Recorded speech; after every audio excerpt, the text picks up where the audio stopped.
It's all good. Hopefully you're making some cold calls. Some CRE calls, man. Yep. Absolutely. Hello, everybody. Hey, welcome to another commercial real estate tactical broker training, where we believe most brokers, agents, they struggle with clarifying how to underwrite properties, how to do proposals, how to do cold calls, how to role play, or even just getting a space where they can role play and learn from those that are in the business and sharpen their skill sets. My name is Brett Swarts, and I'm founder of Capital Gains Tax Solutions, and I'm also an eXp multifamily broker with eXp Commercial. And each one of these sessions, I'm joined by folks on my team, also new people looking at this for the first time, commercial brokers, real estate agents, looking at ways to potentially join eXp and or level up their sales skills. I'm with Brent Silverbauer, part of the eXp Mastery team. He's a Northern California multifamily specialist out of Chico and also the Bay Area, originally from Aptos. Brent, how are we doing, sir? Doing great. Glad to be here. Absolutely. So we, over the last few weeks, we have repeatedly gone through multiple things. So this time I'm handing it over to Brent, and Brent's actually going to be literally the teacher today. We'll see how he does. I might jump in for a few things here and there, but I want Brent to lead this, right? Because to the extent that we grow and build leaders is to the extent that we actually grow our organizations, our businesses, help more clients, because we only have so much time in the day and everything rises and falls on leadership. And so part of that is training and coaching. And so Brent Silverbauer, talk to me about what you think would be great for everyone listening right now. Well, okay. So I think the biggest thing is just the process of how to gain new clients. I think that if you're listing properties, you're going to win. And if you're not, then basically you're going to be in a world of hurt in commercial real estate. And sometimes it's just the little things, the little adjustments, the little tips and tricks that make all the difference in the world. When people are on the fence with one guy or the next, it's just that little bit to get them up to fall on your side makes a huge difference. When two horses are racing, the one that's just in the head by a nose wins first place, and the one that's behind by an inch wins second place. It's a big, that little inch makes all the difference. So I think that's absolutely right. Go ahead. Yeah, sorry, keep going. Yeah. So it's just these tips, these tactics, these best practices are super important to master so that you are an inch ahead of the rest. Yeah, and to practice these things too, right? We can't just go one time. Like if you play basketball or you play any sports, like in your batting, you go batting practice, you go shooting practice, you do all the practicing and you sharpen the saw before you start to get out and go and help your clients, right? So what are those things that we want to make sure we sharpen, Brent? Okay, well, you need to have the little scripts and the process of what you're trying to do at each phase of the new client, basically prospecting journey. So you want me just to go into it? Yeah, go into it. Let's go. Can I call on people? Of course, especially if we have Sierra. We got Sierra. Sierra, we got Sierra here. Are you here? Yeah, I'm here. I'm driving, but I'll chime in as I can. Okay, be safe. Okay, all right, great. Well, the first step is basically the cold call. It starts with the cold call. And the purpose of the cold call is what, Sierra? If I can call on you. Yeah, for sure. First of the cold call is just brief introduction, like initial relationship building, and to see if a proposal might be warranted to kind of go further with a client. Okay. Well, purpose of the cold call, first off, is to get the meeting, right? To get the meeting in person, right? And then, assess the proposal. I mean, that's what we've been doing here. So purpose of the cold call is to really let's make sure you got that right. Why wouldn't we want to just see the proposal? I know you're driving, we're catching you off guard here, but what would be the downside to doing that over the call? What do you think? Yeah, great point. I think it comes from my standpoint of my clients are all over the place and super spread out. So me getting in-person meetings is a little bit hard to do. Like I fly back east every few months and meet with everybody at one time. So like my purpose of the initial cold call is first to gauge what's even the scale of like likelihood, probability that they're even interested in a proposal and wanting to sell. But yeah, I know that we like to be able to get a meeting, even if it's a Zoom, like later in the week, just from that first cold call. And what do you think the probability, do you think it's probability or possibility if we're not at least getting some kind of focused attention and time on either a Zoom or in person? What if you had to gauge it, what do you think it would be, Sierra? As far as percentages of businesses moving forward versus those that won't, like, what do you think if you had to gauge it? Well, if you have folks showing up to like a Zoom call later, I mean, that's way greater probability than, I mean, I have a lot of folks that never show up for that second meeting, which kind of tells you right there how interested they are in selling. You got it, right? Or interested in even, furthering the exploration or their motivation, right? So Brent, let me ask you the same question. Why wouldn't we want to press too fast, or too soon, or move the sales cycle too quickly? Because where does that put us, Brent? What are the challenges of that? Well, so some of the common mistakes that I've made in my CRE journey is I wanted to be everyone's friend. I wanted to be this guy who knew so much about the market. Here's what you need to be doing now. Here's what's coming down the road. Here's what the rental market is doing, blah, blah, blah. And people would just say, man, thank you. That is so helpful. I'll see you later. And then I would be surprised when they would list with my competitor using the same exact stuff that I told them. I literally would have these meetings and I would share all this stuff and I wouldn't really ask for the business. It was just about me being the smartest guy in the room in a way. And then they would say, that's a great idea. And I had one guy list 17 different properties in my town after I gave him a presentation on the state of student housing in my market. And he listed them all with another broker. Ouch. Ouch. Yeah, that hurts. That hurts, right? So we get in the friend zone. We get in the friend zone. Mm-hmm.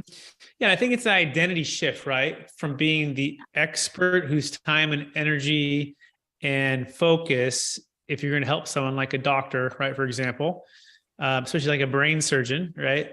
Before you even get to surgery or him doing the work, there's going to be a lot of steps in between for qualification, for x-rays, for MRIs, for blood work, even to get to the final, work, right? But sometimes, and I have the tendency to do that too, especially in the beginning, I would move things and almost assume or pre-qualify before I've even had time to assess or understand where they're coming from, right? Because guess what, Brent? I may not know, right? And maybe they don't even know until they actually sit down and focus, because guess where our attention span has gone the last 5, 10, 20 years, right? It's getting shorter and shorter and shorter. So the value of a meeting in a specified time to think about goals, ambitions, and dreams, right? Problems and challenges, mastermind and brainstorm is going to be very difficult just to have that over a phone conversation, right? So as much as you can, get face-to-face, which leads into the next part, Brent. What is the purpose of the meeting? Assuming you got the meeting, what's the purpose of the meeting? Yeah, face-to-face or Zoom, secondarily Zoom, like CRE, you probably have a lot more Zoom meetings. But yeah, when you get them like committed to, I'm gonna take half hour out of my day and talk to this person, it's a whole different vibe. And so, or an hour, whatever. I mean, some of this stuff is complicated. And then at that point, like a doctor, like a surgeon, you want to be asking questions. Tell me about your real estate journey, open it, building rapport, building relationship, talking to them. And you want to do 20% of the talking, have them do 80% of the talking. And you're looking for just where they're at. What are their problems? What are their pain points? What are their goals? What are they trying to do? And a lot of times they're not going to give you that information. They want you to be, well, tell me what's going on in the market. Tell me this, tell me. They're going to want to ask you the questions almost always. You're the expert. Tell me what's my property worth? And you have to strategically and confidently switch it around and say, tell me about your journey. When you invite them to your Zoom or your meeting, you have to take authority basically over that conversation and start asking them the questions, listening, mirroring, labeling to get them to talk more. Basically, at that point, you can kind of see, okay, is it worth it for me to spend a ton of time to do a proposal? It's just a little different. They're a little more bought in at that point than just cold calling, hey, are you ready for a proposal? It's just a little bit different. Yep. Someone asked spot on, Brent, 100% amazing right there. So I'm going to ask you a couple identity questions, right? Are we practicing probability brokerage or possibility brokerage? Possibility. Right. Right. Your actions, all of our actions, we've got to be asking ourselves, right? Are we adding value? Or are we making it about us? Are we practicing probability or possibility? Are we, I have a coach, his name's Coach Burt, and he talks about going pro versus amateur, right? Yeah. And he talks about being a Navy SEAL versus a baby SEAL, right? Ooh. And he talks about, certain ways that we're practicing, we're disciplining in what we're doing. And so, yes, that purpose of that meeting now that you're on the meeting is to explore and to identify and to see if there's challenges, problems, ambitions, goals, really motivation there, enough that a proposal might be warranted for a solution to their problem, right? A solution to their problem. So, and it's not necessarily asking 20 questions. It could actually be asking one question and opening it up even more. So it could be, what are you so passionate about owning real estate? It could be, tell me more about your real estate journey. It could be, where do you see your real estate, portfolio in the next 1, 3, 5 years? Essentially getting them to open up about what's going on, where they're at, but then asking in two strategies to instead of feeling like you're interrogating with 20 questions, right? You're actually just going to do what? What are the two things, Brent? Mirroring and labeling. Excellent. Sierra, what is mirroring? Do you know what mirroring is, Sierra? Yeah, mirroring is confirming, repeating back something that they just said, almost as like an open-ended question to get them to confirm their own statement. Good. So exactly. if you had finished like something, do you know what mirroring is? And I can say mirroring and try to get them to continue the conversation from there. Brent, what kind of tone are we using when we're mirroring? What kind of tone? Perfect. Right. Upward inflecting, right? Curious. Right. Yeah. Not intense, right? I can essentially be intense, right? So I've got to maybe slow it down a little bit too. So you could say slowing it down a little bit too. And it can feel a little bit awkward, but it's going to invite the person to share more, right? Because that surface thing of their frustration could be more. Go ahead, Brent. This is why it's so good to do this every Monday and practice, mirroring, because just like dribbling a basketball with your left hand or going snowboarding for the first time, you are thinking so much about dribbling the basketball or keeping my balance. You don't have any style. You don't have any confidence. You don't have any swagger. That stuff, that confidence and that comfortability doing it only comes through repetition, and you don't want to practice on those folks. So this is why this meeting is so good. Absolutely. So because you have to be good at the mirroring. Yep. Yeah. What's the next step, Brent? Tell me the next step. Labeling. And I'm reading this book by Chris Voss and this other guy, other real estate coach, and it's Never Split the Difference, but it's for real estate. It's called Full Fee Agent, but it's awesome. One of the things he talks about is labeling. So it sounds like, seems like, feels like, sounds like you're tired of the toilets, tenants, and trash. Sounds like you're trying to be more passive with also increasing your cash flow. It sounds like you're looking for this type of investment, after you listen to them, kind of mirroring. But he says you can also label purposely wrong, and then they'll correct you.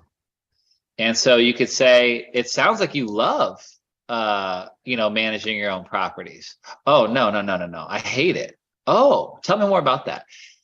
It's like a little judo chop. So you could actually purposely label incorrectly to get them to clarify and correct and speak back.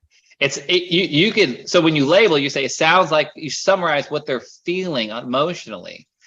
And if you do it incorrectly, it's almost just as good as doing it correctly, because then they would correct you. And then you say, oh, okay. So it seems like, okay, whatever. Yeah.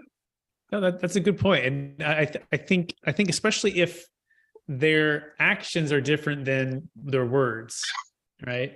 They might say, man, management is just such a headache. It's such a pain. And then you might say, well, it seems like you actually really enjoy it because you do it all the time for all your properties. Right. Yeah. That might be a little, I've done that before, by the way, and not thinking it through, but then they actually think like, well, yeah, I mean, that's probably why, right? Because I'm doing it all the time and it's overwhelming and I haven't either hired property management or haven't sold the property. So that could be it too. Right. So I like that. I haven't thought it through like that, but I can absolutely see that. Sounds like it, feels like it, seems like, but what are you specifically labeling, Brent? Labeling their emotion, how they feel. Right. How they feel about the situation. Tell me about your real estate journey. Oh, I got this, I got that. Now I have all these properties. Oh, all these properties. Yeah, I got this one, this one, this one. Oh, this one? Yeah, I got that one a while ago. And then, I'm kind of fed up though. Oh, it sounds like you're kind of fed up. And you're labeling how they feel. They feel fed up. It feels like you have some frustration. And the key is to get them to say, that's right, or, hey, he's actually connecting with what I'm saying. And also, too, gives you a chance for all the stuff that they're saying to you to be able to slow down and really connect with the client, right? Connect with the client beyond just the words that they're saying, but actually the feelings, because guess what? Those feelings are going to drive that motivation forward, okay? So let's assume that they actually do have some motivation. They do have some clear goals. And by the way, back to your point too, Brent, when the person's asking you all of these questions, they're demanding all the answers, it might be because they don't have any clear outcomes for what they want, right? And they're searching for a bunch of different answers because they don't really have clarity on their goals, on their underwriting, on their expenses, on the outlook for real estate. And essentially it's a way for them to try to get some clarity on where they're going, right? And so a good way to label that might be, it feels like you're looking for some real clarity on what's going on in the marketplace and how your property fits into that. And that one question can you to say, hey, that's right. So instead of just, rapid fire trying to answer all their questions, really figure out what's the emotion behind those questions that they're asking. Yeah. And then you might say something along the lines of, am I way off? And they're going to go, no, you're right on. Like, this is, if that's really what it was, right? And then you might say something like, what about, the marketplace are you most concerned about? What about pricing of your property are you most interested in? So now I'm coming back and I'm getting a little more macro, right? I'm pulling it back out. I'm building more rapport. I'm building more mirroring. And then I might then throw in another label, right, on something and really start to dig into that. And then essentially we're gonna transition. And the transition point, after we've probably, clarified some of their ambitions, some of their problems, right? What's the clarifying statement or transitional point for moving from friend and friendly broker down the street to, hey, I'm an expert in the business and I really want to help you if you're serious about moving forward? Sierra, you want to answer that one? Is that where we move into, is there any reason why you wouldn't work with me? And we you tell us, what do you think it is, Sierra? Yeah. Yeah. So I think moving from like that friendly down the street broker to like, I'm the expert and my time is, worth a lot. And so, if I clear up these, you can go through their objections. Is there any reason why you wouldn't want to exclusively list or work with me? So let's actually practice that, right? So, and I would encourage us all never to use the word I, right? As much as possible. Let's see, Brent, let's let Brent on this. So Brent, what's transition, right? Let's see how you transition. I don't want to give it away. I want to see how you two are doing here. Go ahead, Brent. Okay, so we're talking, okay, so you have these properties, you got, 25 units over here. Okay. So, and you're interested in selling, if I could find a better up leg that's more passive, earns me more cash flow, then I would be willing to list. And so we're kind of at that point. And so I say, great. Assuming we can agree on price and terms, is there any reason why you wouldn't use me to exclusively list the property? Very close. And I would just add the proposal part. Look, it sounds. I said we though. You like that? I didn't say I. We. Yeah. It sounds like, and it feels like you do have some motivation to sell. I would like, and this is with your permission, a full detailed pricing and financial analysis can be put together for your property, addressing your ambitions to potentially sell and your challenges and objections to potentially selling. And assuming we can agree on pricing terms, when I come back with this proposal in 1 week and to your satisfaction, answer 1, 2, 3 and 1, 2, 3. And you might even put some emotion behind some of those 1, 2, 3s and 1, 2, 3s, your frustration here, your desire here, your labeling and putting those emotions into those things. Is there any reason you could think of why you wouldn't allow me to exclusively list the property and sell it for you? And then you stay quiet, right? Maybe for 3 or 5 seconds and let them think.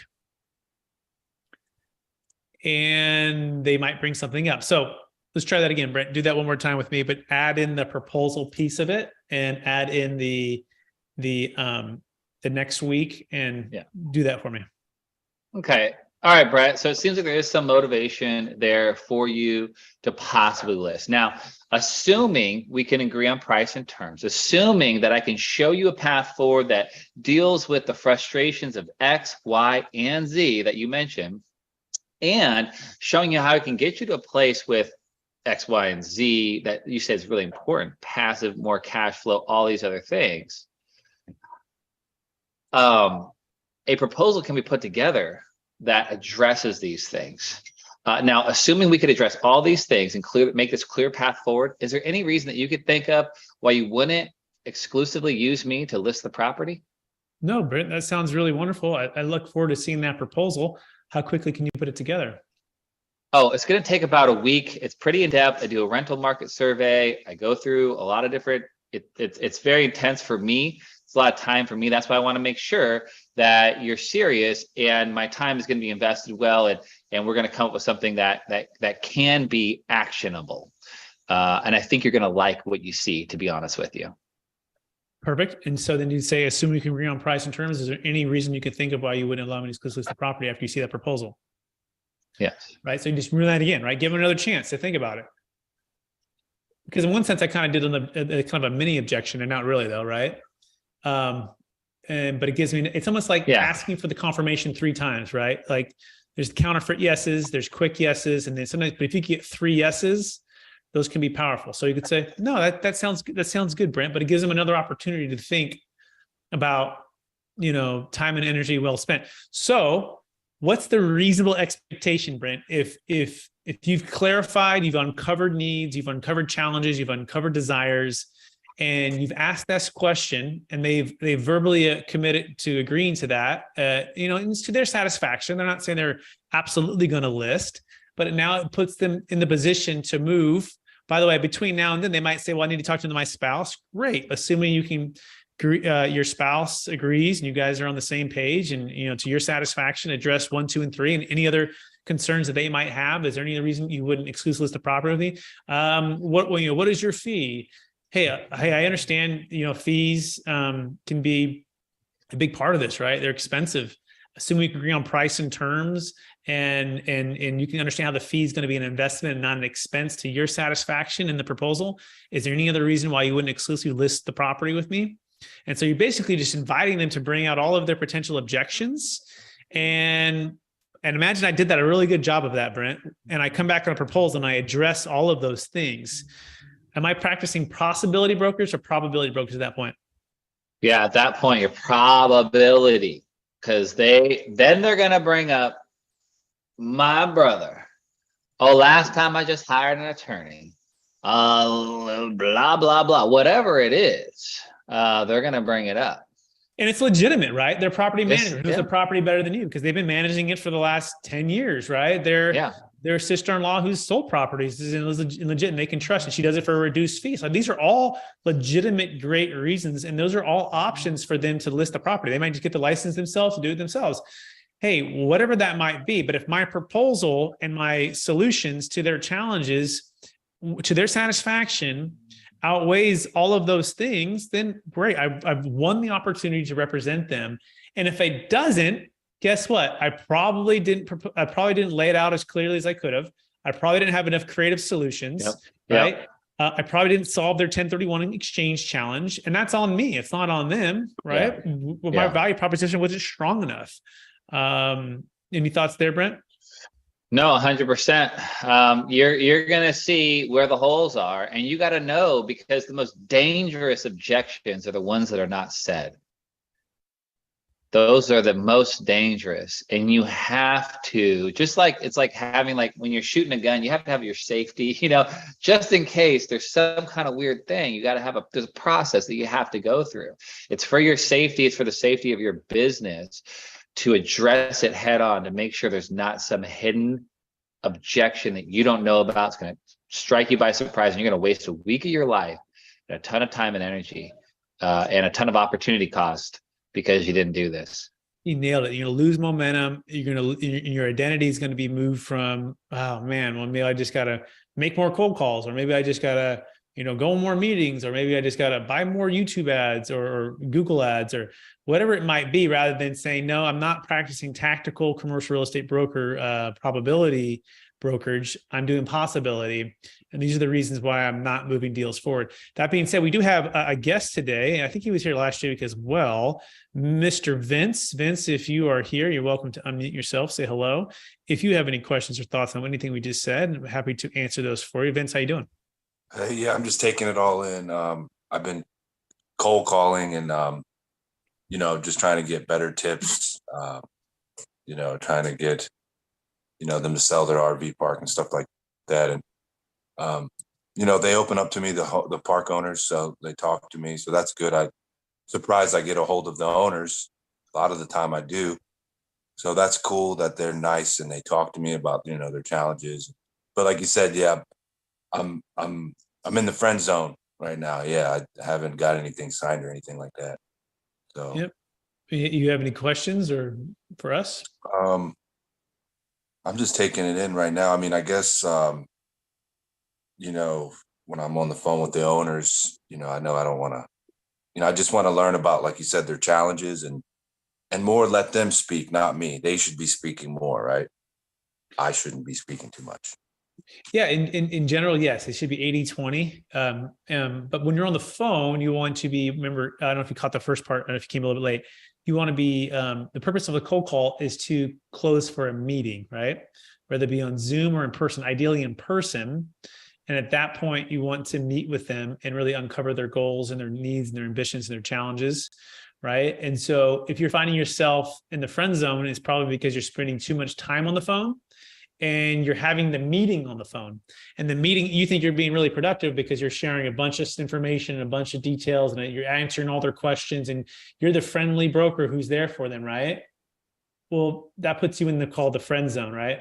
Yeah. Now, once you close transactions with them, you do deals with them, and you've done, you've developed this at this point, you don't have a relationship. You have a phone conversation. You're providing them great information. You're the local RV specialist, right? Who's providing them information.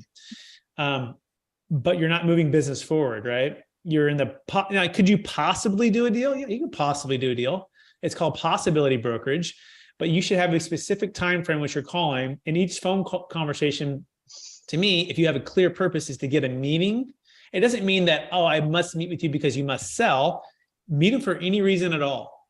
Hey, I'm doing a financial analysis for another owner in the area, and we're looking at rent comps and sales comps, and we're looking at different whatever metric. And I love you're going to be at your property next Wednesday. I'd love to tour it, see it so I can compare it against his. Hey, I'd love to share with you the survey that I find after I'm done with this. That could be of value to you, but I'm asking some local owners to allow me to tour, because guess what? Not every RV space is the same, as you know.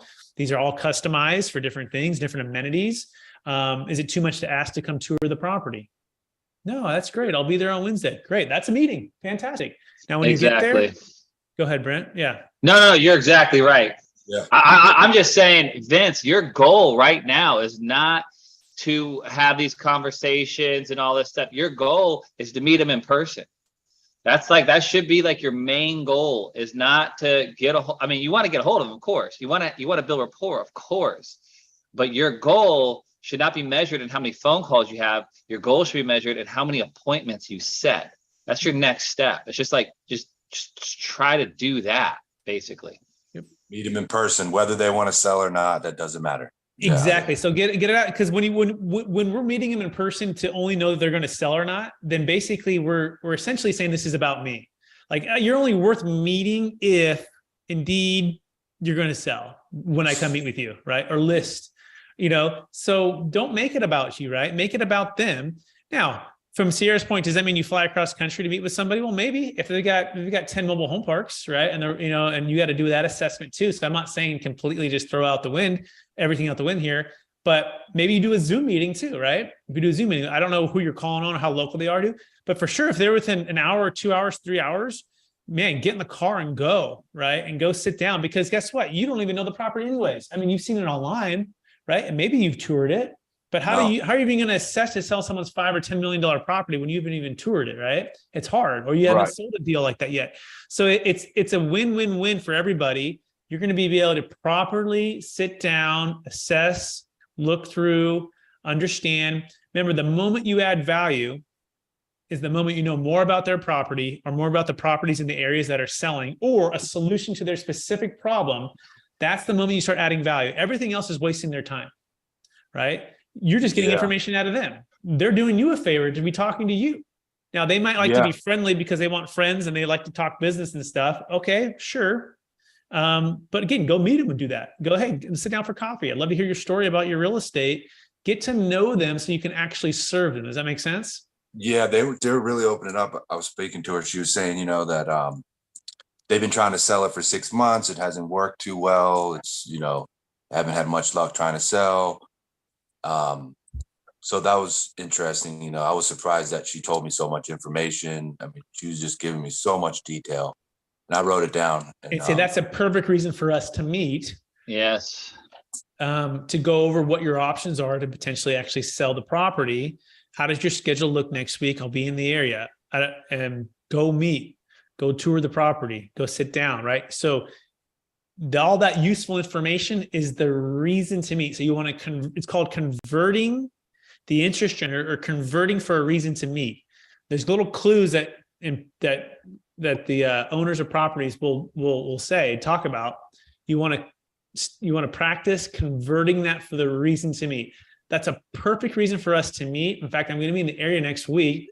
We can talk about some creative solutions. A lot of sellers, don't have their 1031 lined up. And they're afraid that if they sell, they're going to pay huge capital gains tax. Well, I've got a creative solutions. Oh, tell me about it. No, it's a perfect reason for us to meet. I actually have to jump on my next call here. I'm up against a prior commitment. What's the prior commitment? The prior commitment is calling the next person to go help them out, right? Not to sit on the phone call for 30 or 40 minutes with the same person. So, hey, next week though, we'll be in the area. Oh, I'm busy that day. Okay. I'm probably coming the following week as well. Right. And again, if you don't sense that they're even ready they're just wanting to get more and more information out of you and not actually do anything. They're not the decision maker. So it could be the husband and spouse, where the husband doesn't want to meet the spouse. They want to meet. Great. Well, when you are your husband around, right? That could be the reason why they're hesitating. Or B, they're the person who just gathers all the information, heads over to the spouse to give them the information, and this person really makes the decisions, right? So that's the other thing you have to be aware of. There's all these different things that are going on, but regardless, close for a Zoom meeting if they're not quite ready to meet in person, and close for an in-person meeting. Does that make sense, Vince? Yeah, absolutely. I sent this checklist that my mentor gave me, and it asked, does it have a survey? Is there owner financing? Just all these questions, and she answered them. And what I didn't get that I need to get is the NOI. So I asked her for that. So hopefully she can provide You've never that. met this person? I never met him in person. I've talked to him. How far do they live away from you? They're probably like not even an hour. Not even an hour. I'm telling you, you are shooting yourself in the foot, right? So basically, every time you ask them for a question and they answer it, it's the law of reciprocity, which they're going to expect something in return. And for you, the best thing to do is to convert that for a reason to meet and build rapport, uncover needs, uncover challenges, and then ask for a proposal to solve those. I would not spend time and energy just asking them and having them answer questions, right? And say, oh, well, maybe I'll bring you an offer, or maybe I'll bring you a buyer. You're practicing possibility brokerage, right? Go meet them in person immediately. You should call them up and say, hey, I'm going to be in the area on Thursday. Are you going to be around? I know we've been talking a while and I still haven't toured the property, or I still haven't, I'm doing a rent survey in the area for another owner, whatever it is, whatever reason it is, go meet them in person. Absolutely. Okay. Got it. That's my goal, to get in person. I got it. Yeah, it should be your only goal on every single phone call that you make. Then once you've met them in person, then you're getting some business going, then you can always have friendly conversations. I'm not saying not be friendly, but these people they're just your friends. You're not committed to them yet. They're not committed to you until you basically meet them in person. You get like basically a signed contract, which is the next step. Brent, you want to add anything else? I just want to say, Vince, I think you're going to be successful in this. You've been able to build a lot of rapport. You've just, as coaches and all this stuff, that's a serious weakness that you have in your game right now. You're not getting in front of the person. And that should be your 100% goal from now on, is just meeting people in person. You've gotten good at the phone. Obviously, you're reaching people, you're doing all this stuff, you're having good conversations, but you've been, and I mean this with love, terrible at converting to an appointment. I mean, terrible. That's the big hole in your game. Like if I was a basketball coach and you weren't dribbling with your left, I'd be like, man, you got to just dribble with your left hand for like a week straight. Right. So this is the whole thing. Brett is so right on. And I think once you start making these tweaks, your game is going to go to the next level. You're going to get some listings, but until you do that, I don't see it happening. Yeah, I'd see it. Yeah, I definitely needed the direction. I kind of, calling and not really knowing where to go from there. But now I see my goal is to meet him in person. That's the next step. Yeah. Perfect. That would be, you that got makes it. sense. Yeah. Make it happen, Vince. Sierra, any questions or thoughts before we jump off? No, guys, this has been great. Really appreciate it. Hey, have a great week, everybody. Brent, any last thoughts? Are you good? I love this. That's it. Fantastic. People, if you want to get in connect with any of us, Brent and I, you can go to expmastery.com. Sierra is also a part of the team as well. Vince, I think, is part of the eXp family as far as I know. And if you're not Vince, you should come check us out. But anyone out there who's listening, we'd love the opportunity to talk with you about your goals, your challenges, what you're trying to accomplish, and then how you might be a great fit for eXp Mastery, commercial real estate brokers, luxury agents, residential agents across the country, helping people create and preserve more wealth, and trying to grow as leaders every single day. So we appreciate everyone watching out there. If you want to learn more about how to eliminate the need for the 1031 exchange, check out capitalgainstaxsolutions.com. Gives your clients an alternative to a 1031 exchange. You can save a failed 1031 exchange. Amazing way to win listings and grow your business. Works for all luxury real estate as well as commercial real estate businesses, cryptocurrency. So check that out, capitalgainstaxsolutions.com. Otherwise, we will see you next week. Same channel, YouTube, and maybe some Facebook as well. Thanks so much, everybody. Bye now.